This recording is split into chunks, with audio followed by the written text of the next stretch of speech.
Hi everyone. As promised, here is our session, our screencast on teaching and learning synchronously and asynchronously. I just wanted to spend a little bit of time to talk about some of the characteristics of each kind of communication, interaction online, and to go over some examples and to talk about it in relationship to our student presentations that are starting on Tuesday. And so let me just go over our agenda, and we'll get through particularly three topics. So we're going to start by talking about synchronous and asynchronous teaching and learning and some of the qualities. And for a lot of you, this will be a review. For some of you, there may be some new things. And then I'm going to talk about Adobe Connect. Scott gave us a nice introduction in his video. I'm going to go a little bit deeper into some of the different features of Adobe Connect and how we might think about them in terms of teaching. And I'm going to go over some guidelines for the student-led and some suggestions for the student-led lessons that are going to be coming up on Tuesday. And so here we go with the first topic. So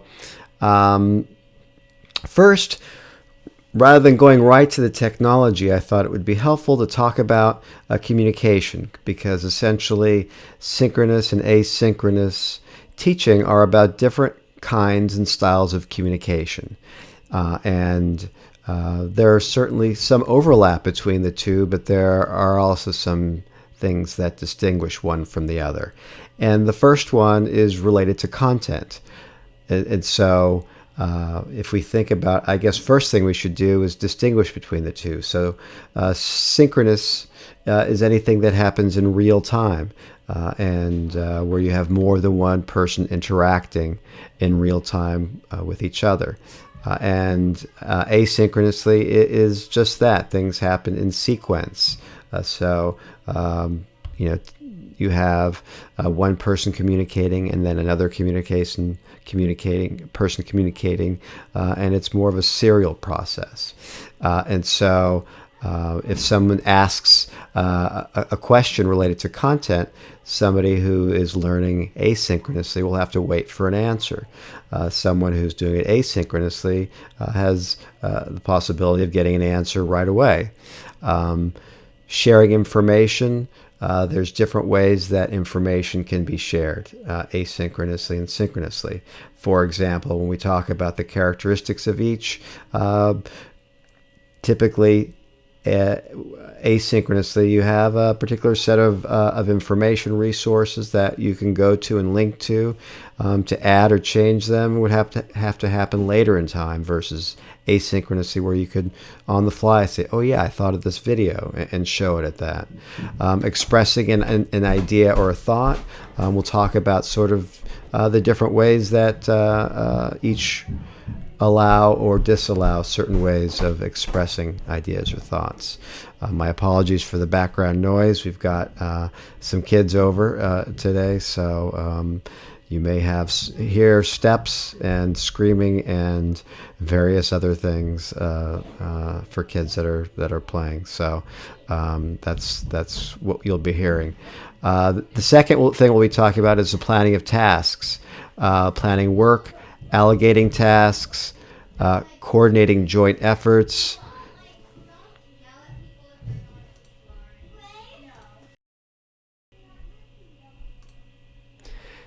So since this is a asynchronous lesson, I'm able to stop recording like I just did and ask the kids to play Monopoly in a different room.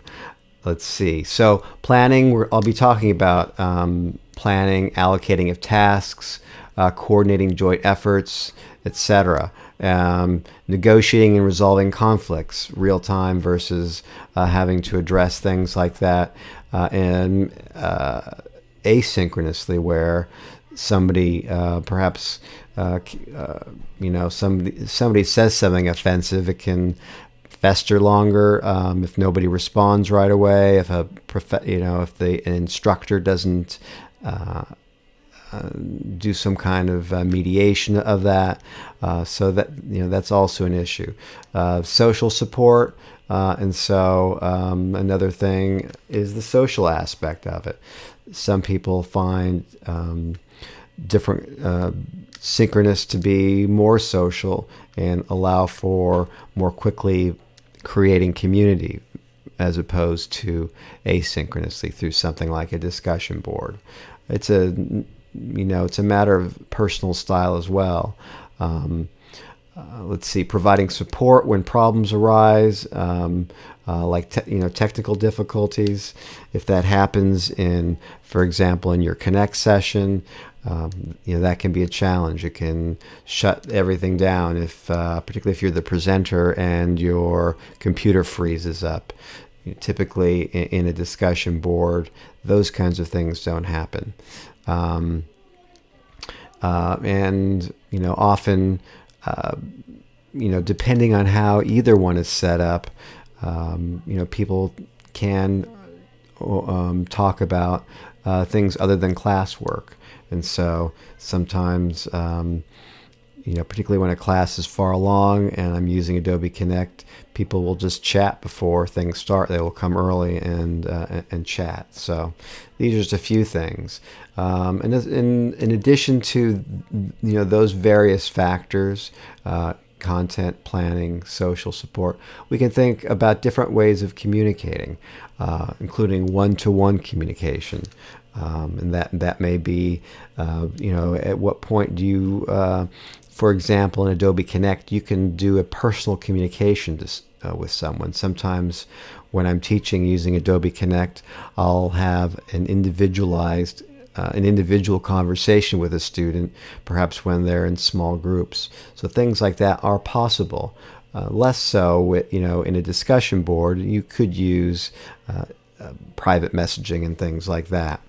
One-to-many communication. Clearly, this is right now is an example of one-to-many, where and often that is that way in a discussion board as well, where somebody posts something and everybody who's part of that discussion or listserv can read that communication. Many to one, and so that could be. Let's take the example of a blog. If you think of a blog as a learning space, if people leave comments, that's many people communicating to that one person. They can communicate with each other, but typically it's a conversation between a number of people with that one person's post. And of course, many to many, when you're in an online chat. You really have a group of people speaking with each other. Or if you have different, if you think about if you want to have two groups communicating with each other, how might you facilitate that in real time versus over the course of time? Each of those kinds of communication, asynchronous, synchronous, can be utilized, but what you want to think about are the different groups and their styles and things like that. So again, I wanted to go over some sort of basic ways, because it's easy to sort of go into the technology specifically and talk about them and what they are and what they can do without having a more broad set of lenses, of frameworks to understand them. So, and so if we now are to, go to talk about specific examples, I've mentioned a lot of these already. By the way, this presentation, you can probably see it here in the screencast, is the first link under Synchronous and Asynchronous Teaching and Learning. So you can download and look at this PDF if you like. The reason that you don't see me right now is on this particular computer, I don't happen to have a webcam. And so the software that I'm using called ScreenFlow does have that capability of recording both the screen and video at the same time. It's a great program for Macintosh. And when we talk about screencasting, we'll talk about some other options. So So I've talked a lot about discussion boards already, or discussion groups are more public. People join them. Less so. These types of things happen. Well, I shouldn't say that. Even in Facebook, for example, you can create a group, a private group, even a public group. It's the same idea. People tend to communicate in an asynchronous way. You see somebody's post, you respond to it. Typically, it's not in real time. Listservs are still used, which are email lists where if you send to one address, it goes to the entire group, a one-to-many style of communication. And you can, respond to the whole group.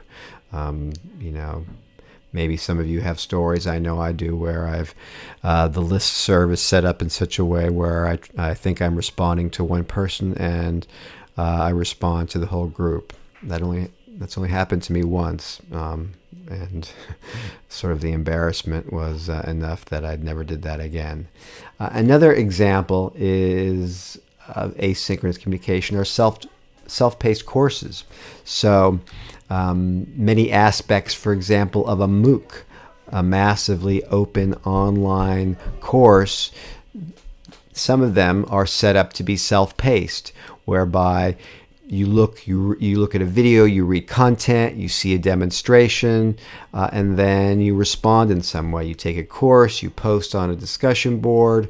Yes, there can be real-time sessions set up between groups, but if you have a class of hundreds or thousands of students, you're probably not going to have a ton of synchronous kinds of interactions. You're going to be breaking people up into groups and things like that.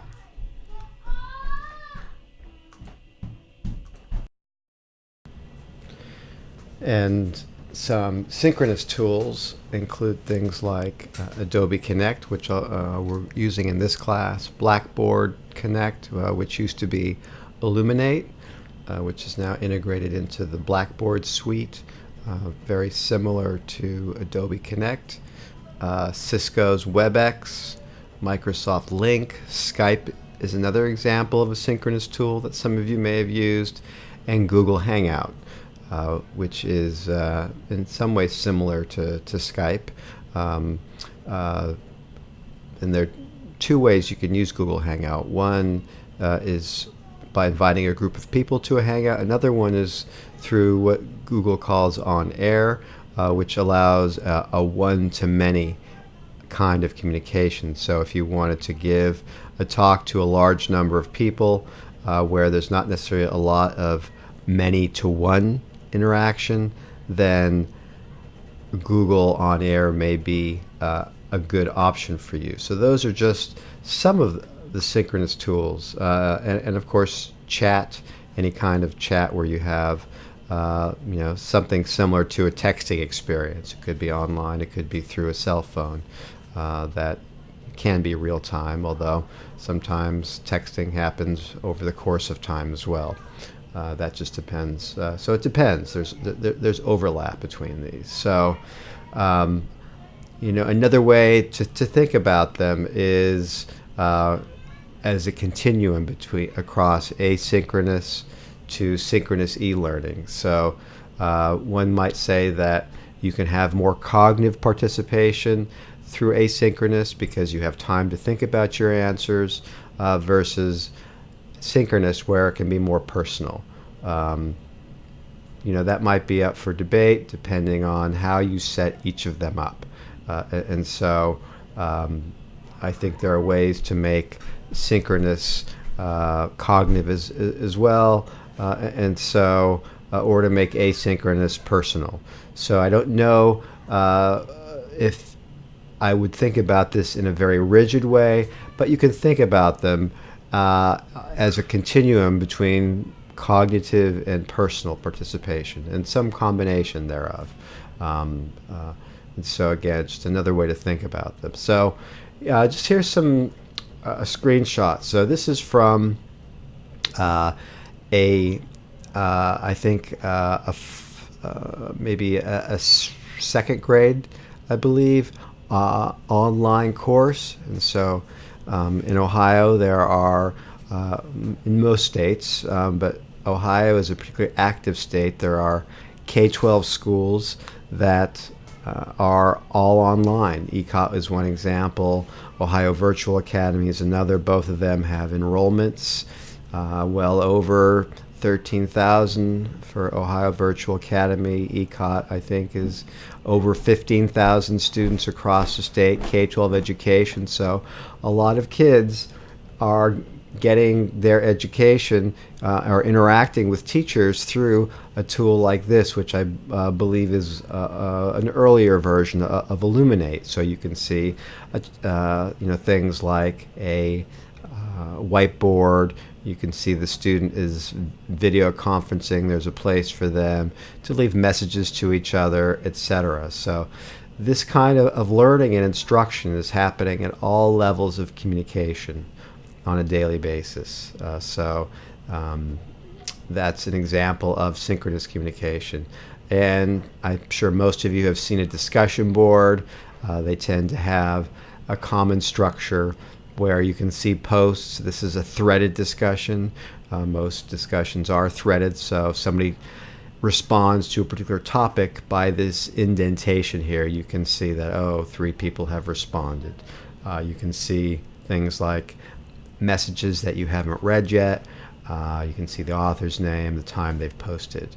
And so something this allows is for you to assess a conversation in maybe a more reflective way, to see how it unfolded, to see who posted when. So as an instructor and as a student, you can see the conversations in different ways. So let's talk about some of their advantages, and some of these I think I've already mentioned. Asynchronous, you have the ability for people to log in and post wherever. And so if you're teaching a class where people are in multiple time zones, or people have professional lives, a discussion board allows people to post at their convenience. There's time for reflection and to provide elaborate responses, and so you can go and you can ask as an instructor a multi-part question, and you can go and put all of your information and do your research and do a response and cite websites and other resources in your response. It's self-paced, so you can respond when you have your answer ready. You have a record of the activity, and so you can see the conversation in terms of how it unfolded. Sometimes you even see how large a person's post is. So you have that record. It's also true of synchronous, as we'll see in a little bit. It can be more accessible, so you can increase the text size. You can, if you're listening to something, you can increase the volume. Things that may be a little more difficult in real time. You can certainly communicate with a larger population, as I mentioned before. If you're having a real-time chat, a synchronous session with, over 20 people, it gets hard to keep track of people, and you have to manage, multiple people possibly talking at the same time, although Connect has some tools, which I'm going to show you when we get to that part of it. It's an outlet for less vocal students, so if you're not comfortable saying something in class, typically in a class, even in an in-person class, you have, with a larger class, you have some small percentage of students who do most of the communication, and if you're one that doesn't like to speak out, and I was one of those students, this may be a kind of communication that you like. And then, are there any others that perhaps you can think of? We can talk about that in class. So some of the disadvantages: it's strictly text-based, and so if you like to have multiple representations of knowledge, text can be a limitation for some. Versus listening to it, maybe. That makes things, you can make more sense of something when you listen to it. Delayed response. And so if you ask a question, you have to wait and log in and see if anybody responded, and or they may not have responded. It's more difficult, for nobody to respond to a question in the synchronous session. It requires self-motivation, so you have to, you may say, and we'll talk about a rubric a little bit. They may say you have to respond to 3 people, but it requires more motivation because you're sitting alone, typically, or even if you're sitting, I guess, in a coffee shop or something, but you're probably not interacting with the other people in the coffee shop about that class.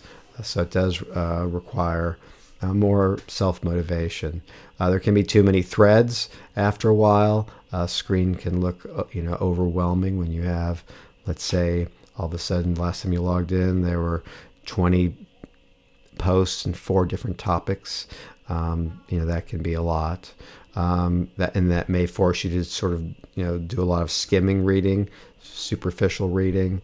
Not always easy to view on different devices, and so a discussion board on your cell phone may be not, depending on the tool, may not be as easy to read as on your computer. It's time consuming for the instructor. With Synchronous, there's a lot of upfront time in terms of planning. Helping a discussion board, helping a discussion progress requires a lot of sort of continuous time to keep engaged, to keep the conversation going, to summarize, to poke and prod and things like that. And then, or any other disadvantages that you can think of for asynchronous. So synchronous communication, some of the advantages, it bridges distances of time and space, much like asynchronous can certainly bridge space, but it's a way for people to come together even though they are in different time zones and different spaces. Receive immediate feedback, clarification. A question comes up, you ask it, you can get an answer. It can also be recorded for later viewing. You can avoid, a sense of isolation, even if you don't like to contribute in it. It's a sense of being with a group of people. Let's see. It can be a greater sense of community. Ability to plan in real time. If you're an instructor, you can change it on the fly and say, oh yeah, glad you asked that question. I didn't really prepare to talk about it, but here's a little explanation of this concept. And then you can have along those lines, you can have real-time access to resources on the web, the internets, social media, for example. So, click on this website, watch this video, let's talk about it. Type in this hashtag in Twitter and see, what they were talking about today. Let's talk about that. There's a new MOOC, a new Maker MOOC, CL MOOC that just started today, and look at how they're laying that out, and what do you think about the way that they've structured that MOOC? It's real time, it's sort of immediate, and sort of just-in-time teaching, if you will. So those are some of the advantages. Some of the disadvantages, it lacks flexibility. Everybody's got to log in at the same time, and not everyone's on the same schedule, same time zone. Doesn't allow time for reflection or thinking about responses, necessarily. Just like in a classroom, where if someone asks or the instructor asks a question, and you know the answer, or you know where to look for the answer, but you don't have it right then and there. Not everyone wants to broadcast themselves. That could be uncomfortable for some people. If you're not used to that idea of posting something while you're alone to a group of people virtually. I've had times where I'm teaching online and for some reason my computer locked up, or I wasn't broadcasting, so I was talking by myself for a few minutes before I realized that I was talking to myself, and you don't always know that.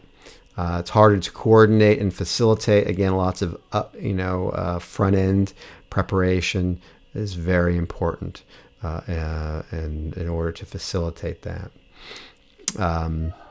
It can be bandwidth intensive if everybody is on video chat and using their webcams. It can slow things down, and the tool may not work particularly well. So that's another factor versus something like a discussion board where it's text-based and it's not going to take a lot of bandwidth. So some teaching issues, and I think I've already sort of alluded to these. Prep time, is an issue for both, and they both have different kinds of prep. I'm going to show you a rubric for asynchronous discussion board that can give you some sense of what may be involved in preparation. Facilitation time, again, it's either upfront or ongoing with asynchronous. We'll talk about some best practices in terms of planning, creating expectations, which are very important with a discussion board, knowing the tools, and practicing. So let me, before I give a little bit more information about Adobe Connect, I wanted to talk about a rubric that is used by Dr. Stein, David Stein, who works in workforce development. Some of you may know him. And he and Dr. Wanstreet have come up with, I think, a fairly effective way to create a robust online discussion. And they created a rubric for that. And this is actually, I will provide you with this link, and you'll be utilizing it for an activity a little bit later in the course. And so you have two times to think about this rubric. One, during the discussion, you have someone who's a rubric checker in your group, and they have specific things that they're looking for. And they're looking for elements, and they're looking for evidence of those elements. And so that's what they'll be doing. And if you don't address certain things during the discussion, then they will say, hey, who and so didn't get a chance to speak, etc. Each member will compare each element against the draft posting, and so after you're done with your conversation, you come up with a summary of that, and everybody looks at it, and they rate the group's performance on each of the columns, and you look at the individual assessments, and etc. And so again, it's a way to add a degree of reflectivity, inclusiveness, depth of thought in a discussion. So let's just very quickly go through some of these. And so typically a discussion starts with a question of some sort, some question that the group is asked to answer. And so the evidence for that is the group considers the intent of the question rather than simply its component parts, meaning not to be too literal. What are the questions trying to get at? Not this question has 4 parts, have we addressed all 4 parts, but more holistically. What is this question trying to help us to understand? So when you've developed a response to this, it's on task, it's integrated, meaning you don't just say, let's say there's 4 parts of it. Here's question 1, 2, 3, and 4, the answers. You integrate the answers. And does not contain comments or thoughts unrelated to the issue, staying focused. And then, you can look at, if you'd like, sort of the way that these are assessed. The response builds new ideas, and not just answering, but is something synthetic, how can we create something new that is not just an answer to the question, but the sum of our responses creates a new idea that none of us thought of before, is another thing. to address. The response indicates an awareness of the issues, context in the real world. And so you're not just trying to repeat the readings, but you're making connections to your own experiences. And so one of the unique parts of this class is that we have people in K-12, higher education, and in more corporate adult ed training situation. And so the evidence for that is the discussion shows evidence of questioning one another about the applicability of resources and experiences to the context of the issue. Number 4, the response shows analysis of evidence to arrive at mutual understanding. And that means that you incorporate, so the statement shows negotiations over the evidence presented and integration of ideas from the group members. Positions are questioned to uncover assumptions and biases. So other people are asking, so what were you thinking when you posted that? And so it's encouraging that kind of discussion. Number 5, the response shows a sharing of personal insights and stories to provide a framework for the group's resolution. So you also bring in personal examples. Response demonstrates use of evidence to support an argument. And so the evidence can be readings, research. It could be sources that, it could be your own experience. So it says readings, additional resources, etc. So again, you're supporting your assertions. Shows mindful engagement among group members. Each member's ideas are present in the written document at the end. And these are the things that the rubric checker is doing. The response is based on analysis of multiple perspectives. Different views are present, considered for the group's strengths and limitations. And so, that's one of the ways that you can facilitate an online discussion is by setting up a set of expectations and then having someone check those expectations to set people up. There's other roles. Sometimes they have moderators, so groups can read each other's posts and you can negotiate between groups. There's certainly variations within that. So let's see, just to look a little ahead here. So one of the things that I'd like you to think about as you're considering each of these, to work this around to Bloom's taxonomy, which is our guiding learning theory, is how can utilizing this tool help us to address each of these levels, from remembering through creating. And so remembering could be something like a poll in Adobe Connect. And so you ask a specific question that asks people to remember, what are some examples of, which synchronous communication, and you give a list of 6 things and people have to check all the ones that they think, and then you discuss the results, and you can look at the results, but they can be recall, summarizing. So and again, this could happen either way. So you have someone read a case study, and you can have, before you have them analyze the case study or apply or evaluate, what's this case study about? Give me a summary of it. Or is this case study most classifying? Is this most appropriate for asynchronous or synchronous? If you had to teach this particular objective, applying, carrying something out. So, maybe there are some guidelines. Here are the best practices. How would you go about teaching something? And again, you could use these either way, but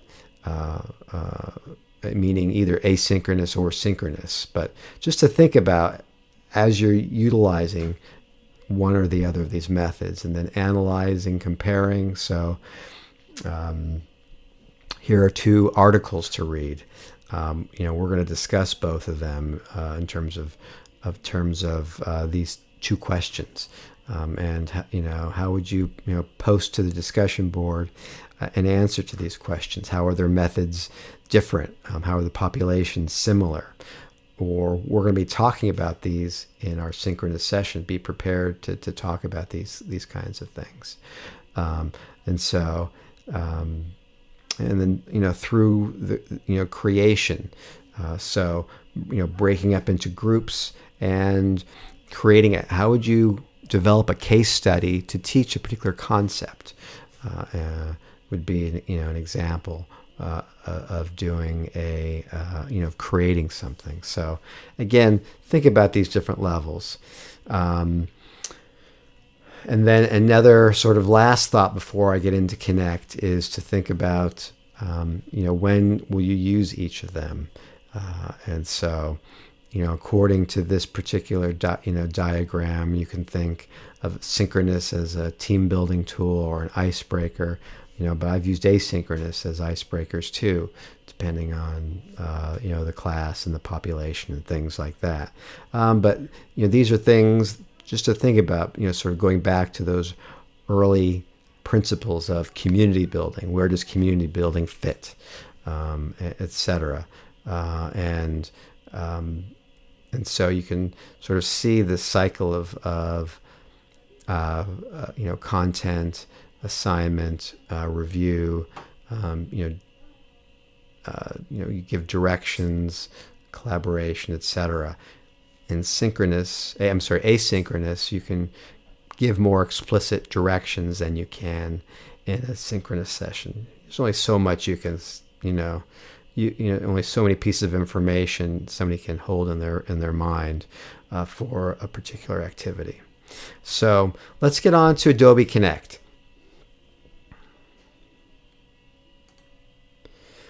So at this point, if you've watched Scott's video, and you can see right here, here's the link that you would click on to get to this particular session. I'm hoping that you are able to click on this link and get this screen. Once you're able to do that, then you go to the audio setup wizard and follow the steps that he showed you to make sure that your audio is working correctly. You will not see all of these different buttons when you log in. Well, actually, you may. So the first thing I wanted to talk about is there are different levels of access, and so you see here that I logged in a couple of times and I didn't log out, so you can see I'm in here twice. But you see I'm host, which is the highest level of access, and that allows me to do the most things in terms of setting things up, in terms of giving people access, taking away access. The next level of access is a host, and the third level is a participant, and so that language is important. For example, if you look at a meeting, you can do something like, if you click on Manage Access and Entry, let's see, there's a setting called Auto Promote Participants to Presenters, because if people just come in as presenters, they may not be able to do the things that you want them to do, and so that's a way to automatically promote everyone, to give them more capacities to participate in the online session. So let me go through some of the different tools. Let's look around the screen here. So here you see that there's a chat screen. That's if as soon as you type in the chat screen, everyone can see that. You can go in and change your text size. You can change your chat color if you want. And so now when you type in hi, let's see, that didn't work. Maybe because I'm logged in twice. But it should Oh, it did work. I'm sorry. The glasses aren't as good as they should. So you can also change, and I don't think this happens for everyone if you change the text size. That's just for your own viewing. But something to point out is these little pull down menus here. They are contextual and they give you different choices. And so you can have chat sounds that make different sounds when things happen. You can have show timestamps when people post things. And so to go through each of these, to log in and go through each of these one of the things that I need you to do is after you've logged in once to this, then I can increase your access to be a host. Something else to keep in mind is if you're a host, you have to be mindful. You can do anything. And so if somebody's teaching, you can, if you start making windows larger or smaller, it'll make it larger or smaller for everyone. And so you have to be really careful about that. And so it's best if you're not teaching just to do the things that they've asked them to do. And if you can't see something because the chat screen is too small, send a message, through chat, or you can, send. You can start a chat with a specific person. And so if you just set with two presenters, then it'll just go to them rather than to everybody, saying, hey, I'm having a hard time seeing something. Or if you do it publicly, maybe other people might do the same thing. So that's the chat. You can see here participants, presenters, etc., depending on who has what access.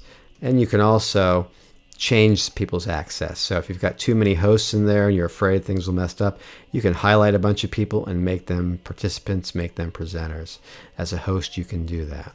Again, if you're not teaching, please don't do that. If you're teaching, you have that capability.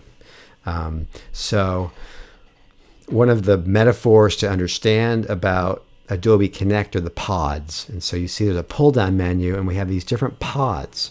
One of them is a share. And so what you can do is share your screen. If I click on share my screen, let's see.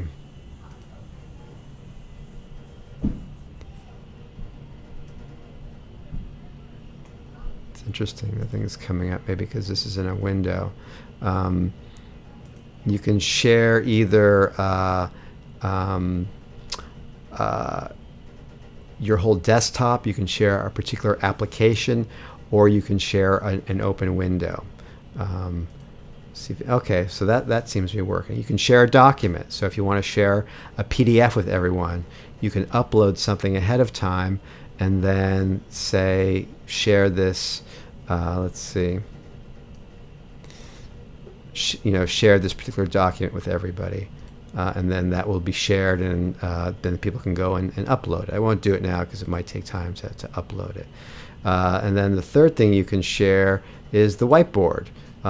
We saw that screen before of student learning online with a whiteboard. So you can, if you wanted to bring in an image, or you can paint, mark something up, change the color, etc.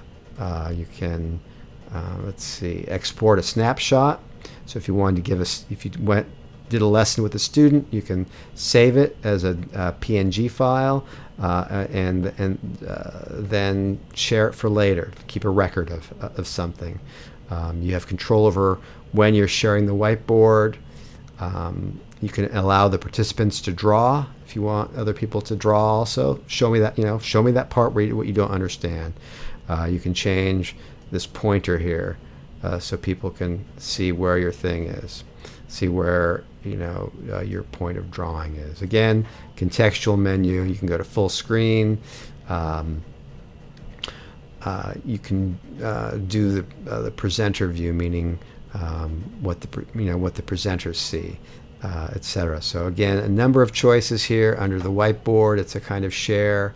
There's an undo feature. You can make different shapes.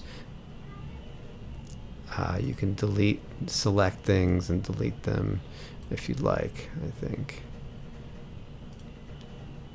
And of course, there's an eraser. So, and then these pods, then you can hide them if you want. But just because you hide them, you're not deleting them.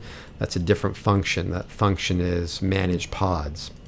And so, if you don't have your pods labeled, you just have to see, so if I were to delete that whiteboard share here, it would never come back. But you can always, if you don't delete them, you can always go back later and pull up your shares. Notes are just that. Write little notes. So, tell me the 3 things that, let's brainstorm, and I'll just type these in. So as people talk, you just write these down. Just a little notepad.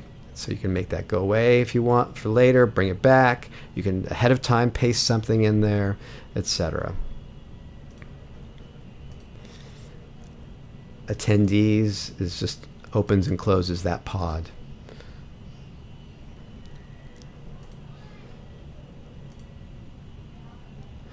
So video allows you to start your webcam. I don't have a camera hooked up, but that's what controls that.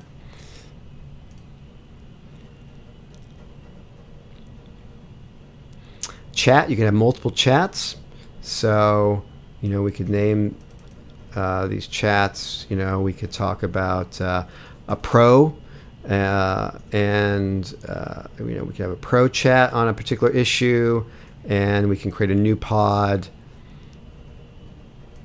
of con.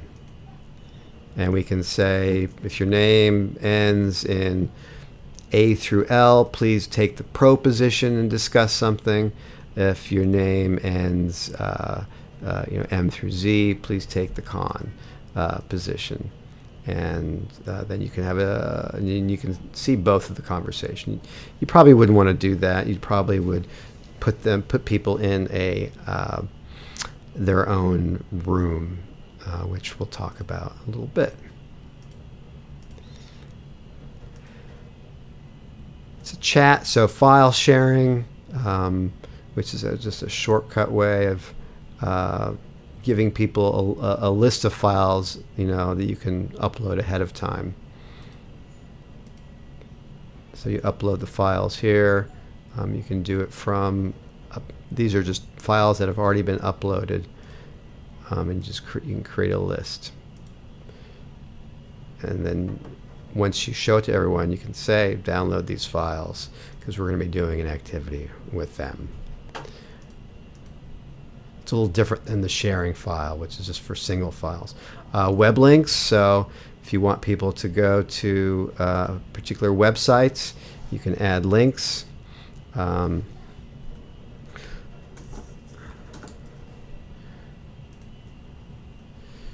can add a number of links ahead of time.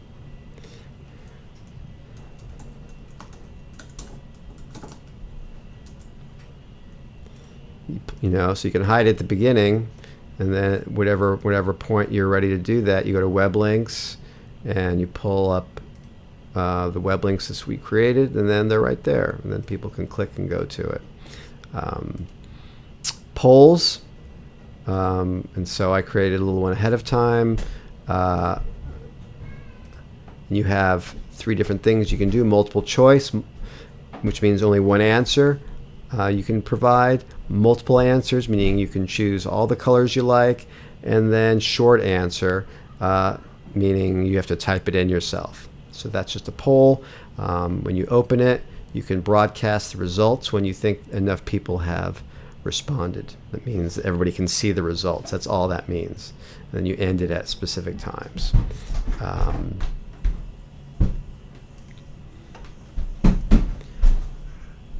And then Q&A is a function, particularly since a lot of you are, you're going to be teaching alone. You're going to be teaching with other people most of the time. What you can do is people can post a question, let's see. It may not work because let's see, show all questions. Since I'm a participant, but oh, there we go. So you can say I'm really lost. This just goes to the people that are facilitating.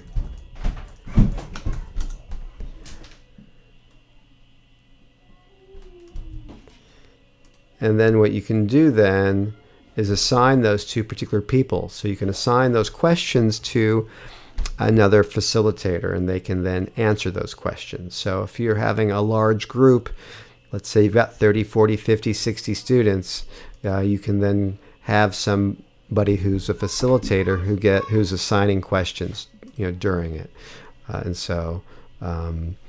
then you can export the log as a rich text file, or as an email Q&A. So it keeps track of everything. So those are the different kinds of pods. And then I've already mentioned managing them. So you should go and play with them just to see what each of them does. Under the meeting pull-down menu, so you can manage access and entry. And so you can block guest access, meaning only people who are registered for that particular meeting can get in. You can block incoming attendees. So you can say, whatever, it's 5 after and nobody else can come in. Place participants on hold, meaning it's a way to sort of pause a session, if you will, so no other kinds of interaction can happen. Then you can unpause it. And then auto promote. We've already talked about auto promoting participants to presenters. You can change your role. And so if I want to be a presenter, you can see automatically it puts me down to being a presenter. And then you see choices go away. So when you log in, you're more likely to see that.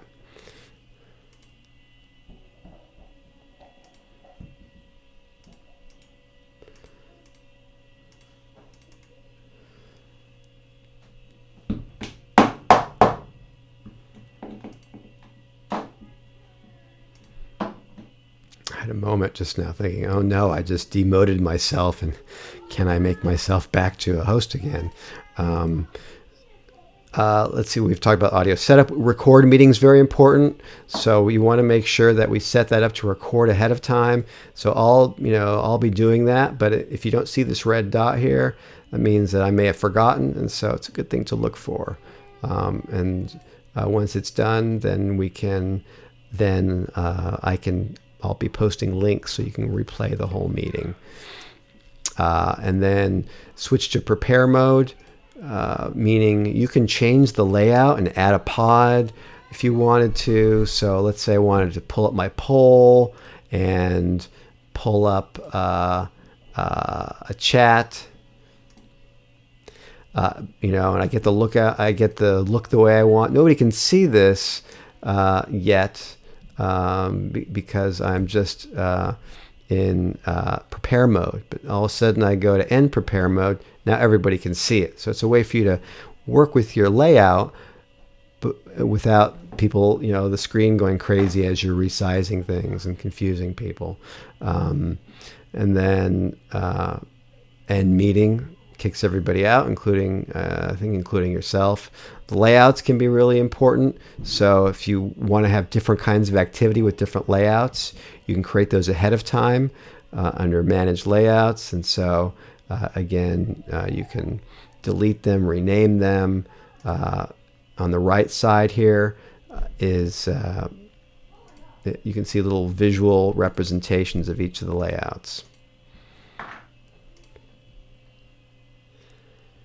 Talked about pods, audio, and enable single speaker mode, which means that only one person can talk at a time. And so as soon as you're done talking, you click that on to activate it. You essentially release the mic. And I guess it takes a while.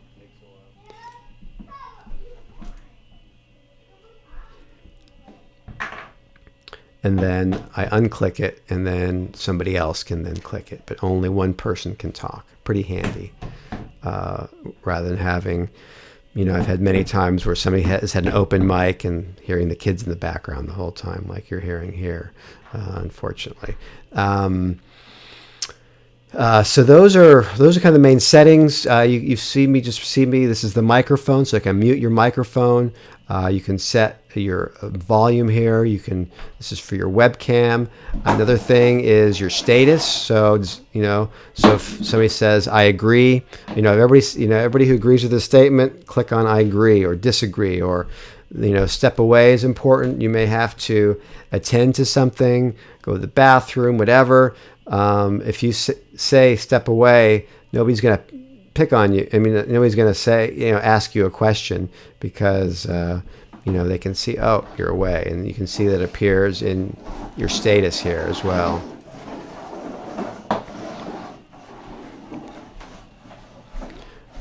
If the speaker is speaking too lowly, you can speak louder, softer. And again, you like what they're saying, applause. And so these are just different ways of giving feedback. And then you can clear the status if you want after a while. And so, so these are what these 4 buttons are across the top. I think the last thing is the breakout room. And so one of the things you can do is see here where it says evenly distribute from main. What that does is, if you've got 20 students, you choose how many breakout rooms you want. So right in here we have 4. If I wanted to delete one, I can remove a room. Or if I wanted to create a new one, I can do that, and it adds it to the list. So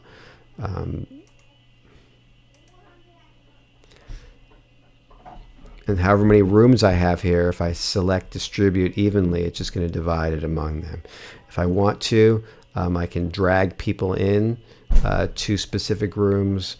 If I want to move people around. So what I can do is drag people down here to wherever I want. So at any point during a breakout session, you can then go and drag people, or somebody, I've had people logging into a class late, and I just say, I'm going to put you in a room, and you put them in a room. And then when you're ready to start the breakout, you hit start breakout, and then it starts the breakout, and then you can end the breakouts when you want, or you can broadcast a message to everyone. 5 minutes left.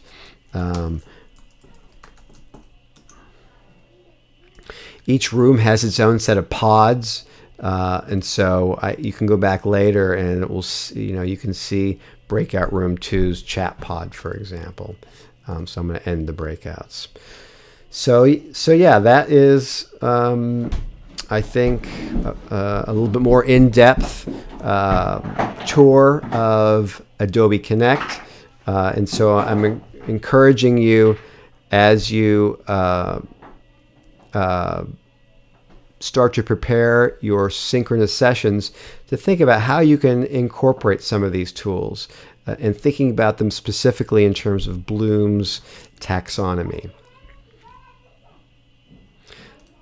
So let's see, and that's sort of what this slide is about, and I think we've already gone over a lot of these things. So the last things that I want for you to think about is, when you're preparing your sessions,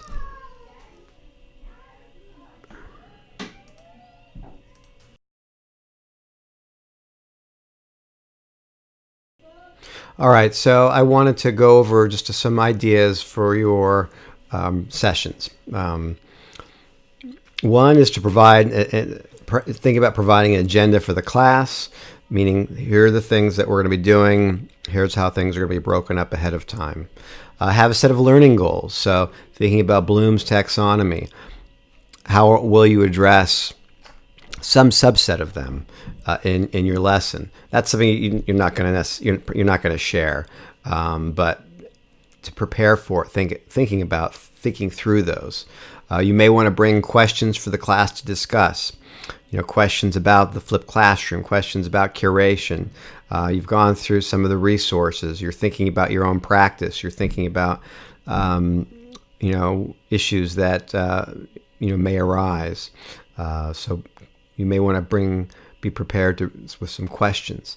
Conducting formative assessment. I showed you the poll tool. I showed you chat. I showed you different ways in Connect. the agree, disagree, different ways that you can conduct formative assessment, and also summative assessment. So when you get to the end, how will you know people have achieved your learning goals? How are you addressing Bloom's taxonomy? I've already talked about that enough. The next is the idea of differentiation. We have people in 3 different areas of education: higher ed, K-12, corporate adult ed. How will you differentiate the class for each of these audiences? Let's see. Have you learned anything from the technology inventories going through that? Do you need to differentiate because of that? You may want to think about videos for the class to review. Checking in with everyone regularly, using different functions like raising hands, typing in responses in the chat box, etc. Consider the room function to break up into smaller groups. Talked about that. Make sure that Connect is recording the session. Provide a recap at the end of what we talked about. And then you may want to provide a list of curated resources used in it. So that is it. Just sort of to review what I talked about here is I talked about asynchronous, synchronous tools, advantages, disadvantages, overall ways to think about them in terms of content, in terms of communication, in terms of collaboration and community. And as you're thinking about them in your own teaching, where do they fit? And then we looked a little bit more in depth at how a discussion board can be made robust through a rubric. Then we went on to talk about Adobe Connect and went through that in a little bit more detail, or a lot more detail.